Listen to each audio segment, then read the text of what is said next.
so much. So there's the full field for you.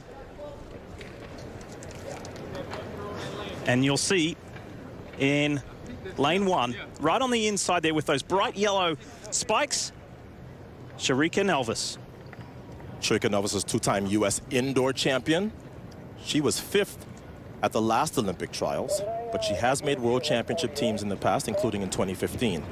Arkansas State All-American. So Nelvis in 1, Kenny Harrison in 2, Dawn Harper-Nelson in 4. First of the women's 100 meters, and Kenny Harrison in lane 2 gets off to a beautiful start. Nelvis is trying to go with her. Kenny Harrison clearly has this field covered, and what a wonderful heat win for Kenny Harrison, the world record holder, 12.50. That's a good opening time for the world record holder. And you see the separation that she put between herself and the rest of this field. When you come back to a place, Lee, where you have previously failed, you want to make sure that every single round is perfection. And Kenny Harrison looked just about perfect from out here in lane 2. She had some company from Nelvis early, but through the middle of the race, she is just so fast in between the hurdles and getting that lead back leg snapped back down to the track. That propels you forward, and that puts distance between you and the rest of this field. Kenny said she used the pandemic to good use, but by working not on her hurdling, on her sprinting. And all the women in this event have to be good sprinters as well. Kenny is an above average sprinter, and she's on to the next round. Right on the line, you may have noticed that Grace Stark snuck in there to edge Shericka Nelvis, but the top three, go through to the semifinals. It's time to say hello to Lewis Johnson. Lewis is with Kenny. Hello, Lee, to the Roars here at Hayward Field. Kenny, a great start for you. When you arrived at Hayward Field today, what were you thinking about before this first run? You know, come out here and do what I always do. Run, compete, and do the best I can. And you did that, and so with this win, the sharp time, how does this set you up for the semifinal? It sets me up really well. You know, my rhythm's there, my speed's there. Got to clean my technique up at the end, but I'm just really looking forward to the next opportunity. All righty. Congrats on a great start. Thank you. All righty. Paul Swangard, over to you. Thanks very much, Lewis, of coverage. Let's keep it going in the women's 100-meter hurdles in lane 4. Christina Clemens. Such great indoor credentials. She's trying to get the medal her husband, Kyle Clemens, has, Olympic gold, by making her first team. She has made world championship teams. You see that graphic there, 5th at the 2017 World Championships in this event. Tarika Robinson right in the center there, alongside Christina Clemens in lane 5, and it is a full field for this second heat of the women's 100-meter hurdles. In lane 3, here is Queen Clay. And she made the team in the 400-meter hurdles. She was the youngest member of the team in 2008. And then in Rio, that's the Olympics she will never forget. Her now husband proposed to her after winning the silver in the triple jump. She, of course, said yes. There's the picture to prove it. What great memories. And Will is competing here at the trials as well, and Will has been very forward about saying, I will stop in the middle of my competition to watch my wife compete if that is the case. Well, your wife is about to compete right now, Will. Second heat of the women's 100-meter hurdles. So she'll start in lane 3 next to Christina Clemens. Only 3 women have run faster than Clemens in this event in 2021 among Americans. So she will be the favorite here. She's in lane 4. Top 3 advance to the semis, and then the next best 4 fastest times. Clay has a season's best that indicates that she will have to set another one if she's going to be an automatic qualifier out of this heat. On the right of this race, there are quite a few women that have run very fast this year.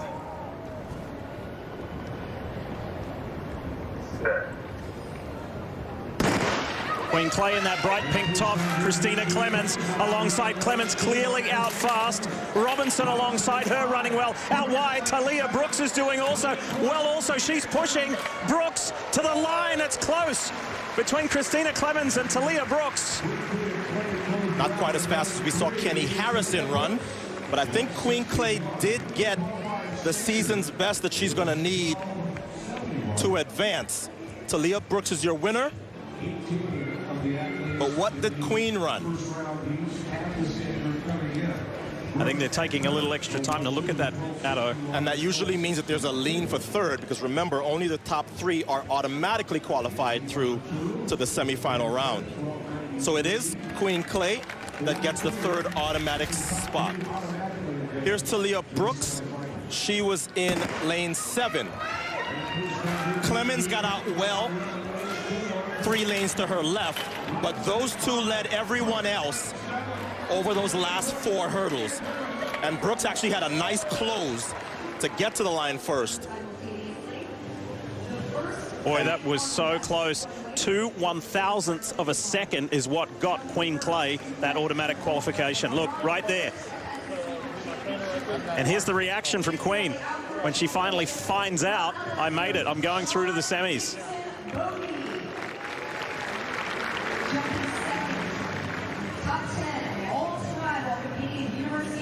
And remember, I said this is why they were taking so long to decide who was in third. They had to look at the photo finish to decide that Queen Clay was the one Olympian in this field, Addo, and it's Christy Caslin. She starts in lane 7. The United States created history by sweeping this event at the 2016 Rio Olympic Games, and this was the young lady that got the bronze medal. In fact, she had to pass somebody for that third spot within the last 10 meters. But she has not been having that kind of a year this year, so she will have to summon something from yesteryear to get out of this first round heat. A couple of lanes inside her is Amber Hughes in lane 5. She is determined to try and make the team. It is going to be tough because, as you know, the landscape in US women's hurdling is tough. It is stacked, and the talent runs deep. Case in point, Anna Cockrell in lane 4. We just showed Queen Clay. Well, Anna Cockrell just emulated Queen Clay by winning the 100 hurdles and the 400 hurdles at the NCAA championships. Only 2 women have run faster at this meet than Anna Cockrell. She just turned pro this week. The 23-year-old from Charlotte, North Carolina. There is Peyton Chadwick. She is in the middle. She's right there in lane 6. Inside, Christy Caslin alongside Amber Hughes. Remember, top 3 is the magic number. And as we did yesterday, we'll be paying close attention to some of these collegians, especially the ones that have run multiple events. That meet was last weekend, so some of them may be feeling the fatigue from having run all of those rounds just 1 week ago. See hip number 3 there, that's Destiny Huven. She is the 2021 Big Ten champion in the 100 hurdles. So talent everywhere, whether experienced or young collegiates. Cockrell is good enough to be able to make the Olympic team in both of these events. That would be unprecedented. Oh, but then we gave it super early.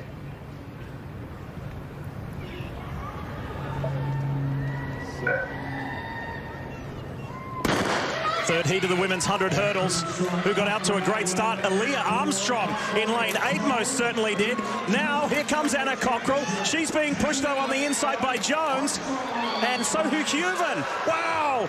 3 vying for the win. No worries about those 3 going through. That was close. Think about the ease with which we saw Kenny Harrison get to the line. These women were running as though this was the final. Leaning, straining, survive and advance, right? Yeah. Your job is to be in the top 3. Otherwise, nothing else matters.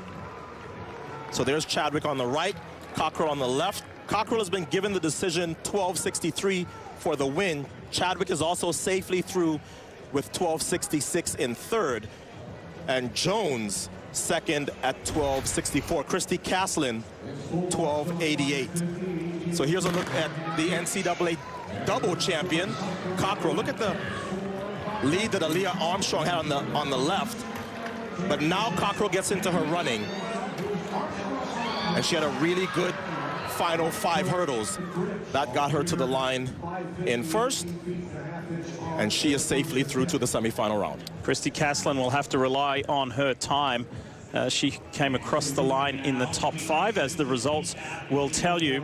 But it's Cockrell, Jones, and Chadwick going through to the semi-finals. Remember, it's the next 4 fastest times that will help you try and get through to the semi-finals. There's just 1 heat to come. Here's Paul Swangard with a field events update. Paul? Thanks very much, Lee. We'll turn our attention to the Marshall. No American has run faster this year, but there are some injury concerns after she tweaked her hamstring last weekend in the 4x1 and did not run this event at the NCAA Championships. Gabby Cunningham will be in lane 7. She is coached by Alan Johnson, the multiple-time world champion and the 1996 Olympic champion at 110 hurdles. And Gabby won the indoor championship last year in the 60-meter hurdles.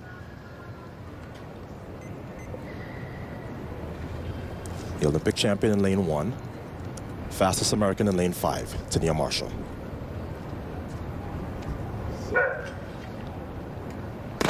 McNeil all the way on the inside in blue and green, gets off to a tremendous start. Oh, there is a hurdler down. I think that may have been Jasmine Jones. Meanwhile, Brianna McNeil wins her heat, and quite comfortably so, in a time of 12:51. Not the fastest heat we've seen here this evening in Haywood Field. But Brianna McNeil has done everything she needs to do. That was an amazing opening heat. I think equally good as Kenny Harrison, but you see the disappointment on the face of Jones. She clobbered a hurdle and did not survive her opening round heat.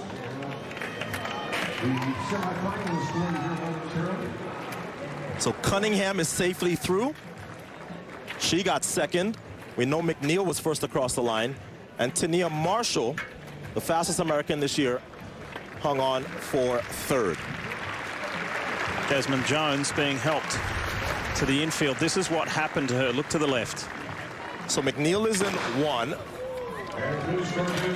And Jones is in 6. But wow, she took a hard tumble. And some of the worst falls we see in the sport, Lee, are in this event. She stumbled. If you look closely, she stumbled before she got to the hurdle. Watch. That's the first one. This is where she stumbles here. Oh, man. And listen, this happens to them all. It happens to 100-meter hurdlers in practice. It happens in meets. We saw the Drake relays where Kenny Harrison, the world record holder, had a similar situation at hurdle 1. So tough break there for Jasmine Jones, the USC freshman. She'll be back. She's young. Just 19 years of age, but the Olympic champion survives and advances. As we mentioned, did what she needed to do, as Jasmine Jones is assisted from the track. Unfortunately, she doesn't feature where she would like to in the results of this 4th and final heat. Brianna McNeil, Gabby Cunningham, and Tania Marshall go through to the semi-finals of the women's 100-meter hurdles. Speaking of 100 meters, it's the